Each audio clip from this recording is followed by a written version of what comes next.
ഉള്ളിയുടെ ടേസ്റ്റാ, വഴുതന ടേസ്റ്റാ, ഉള്ളിയുടെ ടേസ്റ്റാ, മിക്സഡായതുകൊണ്ടേ. ഓക്കെ. നമ്മൾ മീനുകളെ പിടിച്ചു കഴിഞ്ഞിട്ട് ആ മീനുകളെ കൊണ്ടുപോകുന്ന രീതിയാണ് ഇനി നിങ്ങൾ കാണുന്നത്. നമ്മുടെ ഫാമിലേക്കോ അല്ലെങ്കിൽ നേരിട്ട് മാർക്കറ്റിലേക്കോ കൊണ്ടുപോകുന്നത് ഇങ്ങനെയാണ്. ഇതുപോലുള്ളൊരു വണ്ടിയിൽ ഇതുപോലുള്ള ഒരുപാട് ഡ്രമ്മുകൾ ഞങ്ങൾ ആദ്യം സെറ്റ് ചെയ്യും. ഈ ഡ്രമ്മുകളിലേക്ക് വെള്ളം നന്നായിട്ട് നിറച്ചതിന് ശേഷം ആ ഡ്രമ്മുകളിലാണ് നമ്മൾ മീനുകളെ തൂക്കിയതിന് ശേഷം ഇതിലേക്ക് മാറ്റുന്നത്. പാർട്ടിയുടെ മുമ്പിൽ വെച്ചിട്ട് തന്നെയാണ് നമ്മൾ മീനെ തൂക്കിയെടുക്കുന്നതും അവരുടെ മുമ്പിൽ വെച്ചിട്ട് തന്നെയാണ് നമ്മൾ മീനുകളെ വണ്ടിയിലേക്ക് ലോഡ് ചെയ്യുന്നതും.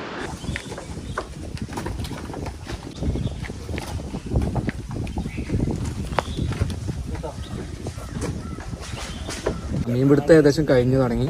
ഇപ്പം ഞങ്ങളിത് വണ്ടിക്ക് ഇങ്ങനെ ഓരോന്നായി ആയിട്ട് ഇങ്ങനെ ലോഡാക്കിക്കൊണ്ടിരിക്കുക. അത് ഇത്രയും ഭാഗത്ത് ലോഡാക്കി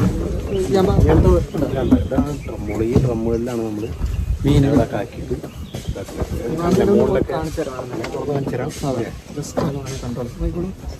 നമ്മളാക്കി മീനുകൾ നല്ല സേഫായിട്ട് അടിപൊളി. ഇതൊക്കെ ഒന്നിന്റെ മേലുള്ള വരാലുകളാണ് എല്ലാം കിടക്കുന്നത്. പിന്നെ അതേപോലെ തന്നെയാണ്